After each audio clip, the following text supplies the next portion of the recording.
বন্ধুরা, রূপালী মিনি ব্লগে আপনাদের সবাইকে স্বাগত জানাই। আশা করি সবাই ভালো আছেন। এটা কি বুঝতে পারছেন? এটা হলো এক ধরনের শাক। এর এই শাকটার নাম হলো পুরুনে শাক। কেউ কেউ এটা খাপরা শাকও নামেও চিনেন। এটা যেখানে সেখানে মাঠে ঘাটে এই শাক জন্মায়।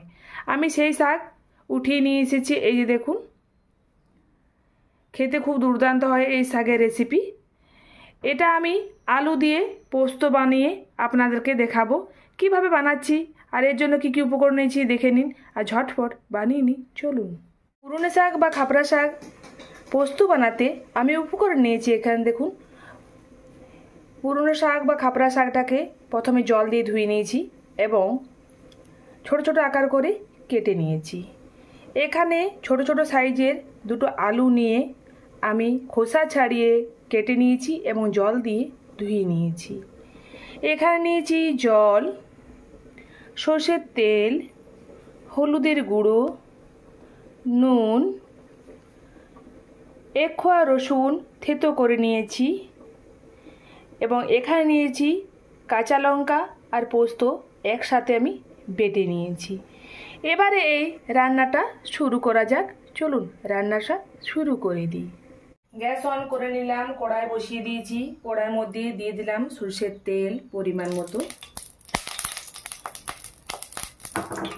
এবারে দেব থেতো করে রাখা রসুন, একটু লাল লাল করে ভেজে নেব। রসুনটা লাল লাল ভাজা ভাজা হয়ে গেছে।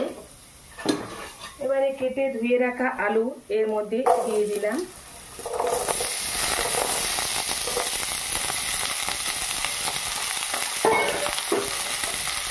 একটু নেড়ে চেড়ে নিলাম।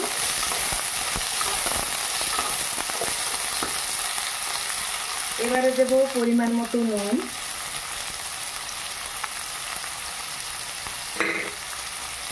আবার একটু নেড়ে চেড়ে কিছুক্ষণ ভিজিয়ে নেব।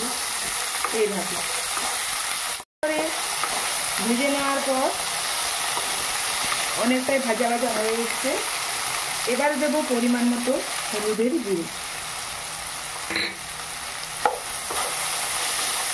আবার একটু নেড়ে চেড়ে নিলাম।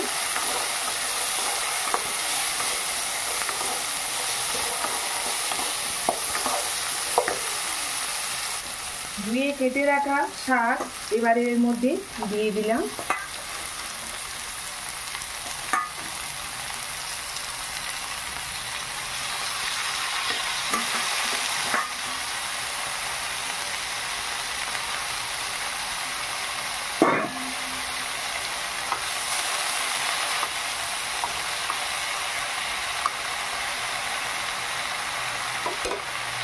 সামান্য পরিমাণে দেব জল।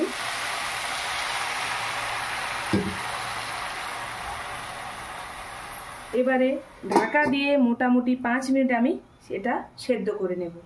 5 মিনিট পর ঢাকাটা খুলে দেখে নিই। এই যে দেখুন, অনেকটাই নরম হয়ে গেছে শাকটা, আর আলুটাও অনেকটাই সেদ্ধ হয়ে গেছে। একটু নেড়ে চেড়ে নিলাম।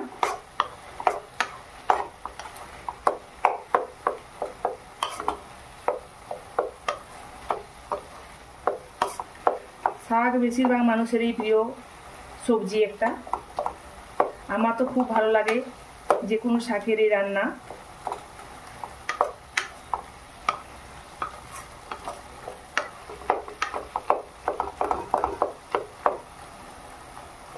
আপনারা একদিন বাড়িতে বানাবেন এই রেসিপিটা, খেতে খুব ভালো লাগবে।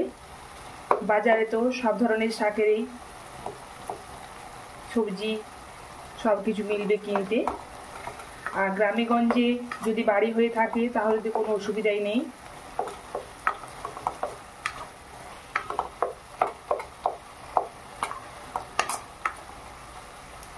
একটু নেড়ে চেড়ে নিলাম। আবার মোটামুটি 2 মিনিট এটা ঢাকা দিয়ে সেদ্ধ করে নেব ভালোভাবে। 2 মিনিট পর ফিরে আসছি আবার। এই যে পুরোপুরিভাবে আলু আর শাক দুটোই সিদ্ধ হয়ে গেছে। এই যে দেখুন, আপনারা চাইলে গুঁড়ো লঙ্কা থাকলে গুঁড়ো লঙ্কা দিতে পারেন, যারা যারা গুঁড়ো লঙ্কা পছন্দ করেন। আমি গুঁড়ো লঙ্কা দিচ্ছি না, আমি কাঁচা লঙ্কা রান্নাটা বেশি বানাই, তার জন্য কাঁচা লঙ্কা দিয়েই রান্নাটা তৈরি করছি। এবারে বেটে রাখা পোস্ত আর কাঁচা লঙ্কা এর মধ্যে দিয়ে দিলাম। সামান্য পরিমাণে বাটি ধোয়া জলটা এর মধ্যে দিয়ে দিলাম। একটু নেড়ে চেড়ে নিলাম।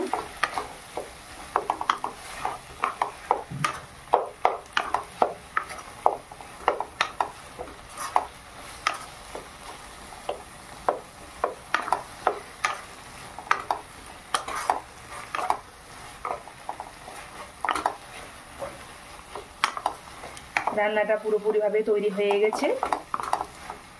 গ্যাসটা বন্ধ করে এবারে কড়াই থেকে উঠিয়ে নেব। গ্যাস বন্ধ করে নিলাম।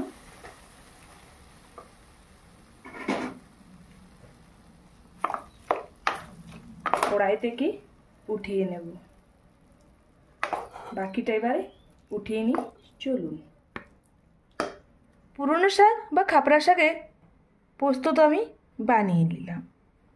এই যে দেখুন সেই শাকের রেসিপিটা খুব সুন্দর হয়েছে না? আপনারা এই সিজনে একদিন বানিয়ে ফেলুন এই শাকের রেসিপিটা, খেতে দুর্দান্ত লাগবে। আর পুরো ভিডিওটা আমার দেখার জন্য আপনাদেরকে অসংখ্য ধন্যবাদ। সবাই ভালো থাকবেন, সুস্থ থাকবেন। দেখা হচ্ছে এইরকমই কোনো মজাদার রেসিপি নিয়ে আপনার সাথে। ততক্ষণের জন্য আসছি, নমস্কার।